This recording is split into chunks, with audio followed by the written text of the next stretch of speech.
윤회의 본질의 저자인 크리스토퍼 베이츠는 삶이 대단히 복잡하고 유기적이며 그래서 움직임이 느린 편이고 삶마다 나름의 흐름, 개성, 분위기가 있다고 합니다. 유기적이고 느린 듯 보이며 분위기가 다른 것. 인간의 삶은 그렇게 보입니다. 그리고 그것이 카르마가 반영되는 방식이기도 하죠.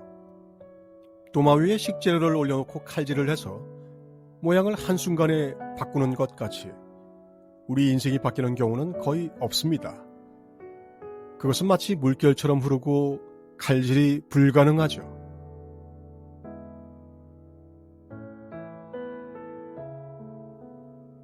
카르마가 반영되는 방식이라고 하면 어렵게 들리지만 사람들이 말하는 성공과 실패 같은 인생의 중요한 문제는 어떤 흐름이 있는 것처럼 보입니다. 그리고 그런 흐름은 일종의 관성이 있기 때문에 한순간에 바뀌지 않습니다. 그럼에도 삶에서 큰 변화가 일어난다면 그건 우리가 이전에 내린 선택들이 쌓여져 찾아온 것이죠. 갑작스럽게 엄청난 변화가 생긴 듯 보여도 사실은 오랫동안 내린 숱한 선택들이 쌓여서 만든 결과입니다. 삶에는 결코 우연이 없고 그것은 겉모양에 상관없이 하나의 흐름입니다.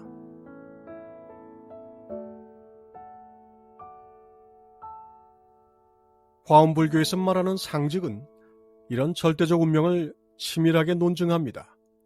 결코 우연은 없습니다. 모든 것은 모든 것의 원인이고 결과입니다. 그저 공을 잘 차는 것으로 보이는 차범근과 박지성, 손흥민 같은 운동 선수들도 결코 우연이 아닙니다. 우리가 찾아낼 수 없는 흐름이지만 분명 과거 생이 집적된 결과인 것이죠. 이렇듯 우리 인생은 짜인 틀에서 벗어나는 것이 여간해서는 출현하지 않습니다. 그리고 방어기제 때문에 인간은 이런 변화의 부재를 정상적인 것, 행복한 것으로 여기기까지 합니다.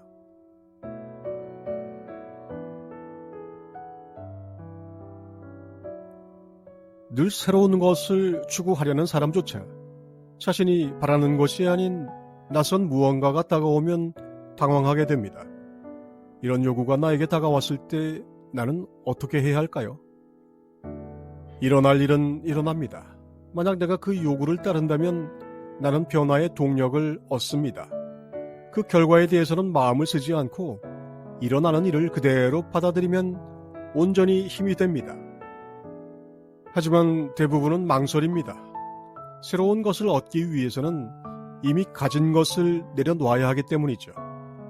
이미 가진 것은 분명해 보이지만 새로 얻을 것은 모호해 보입니다.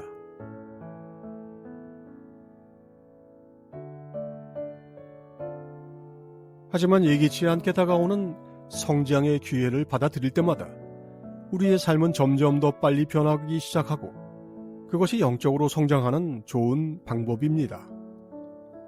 윤회와 같은 영적 성장의 교훈은 삶이 흐름이라는 것을 알려주는 지혜입니다. 인간의 삶은 배움을 위한 것이고 우리가 함정이라고 여기는 것들은 순전히 배움을 위한 소품입니다. 가족, 성격과 같은 개인적인 틀은 물론이고 직업, 사회, 문화, 정치, 이념 같은 꽤 객체적인 듯 보이는 것들도 모두 소품입니다. 우리는 전혀 다른 조건으로도 올 수 있었습니다.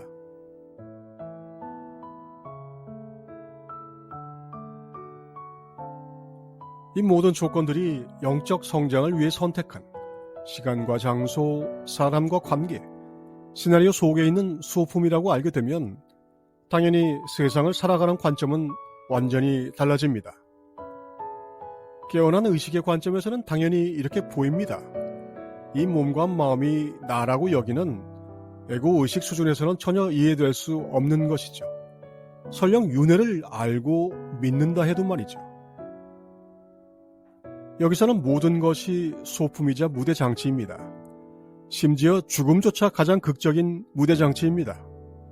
이 세상을 마야, 곧 환영이라고 하는 이유입니다.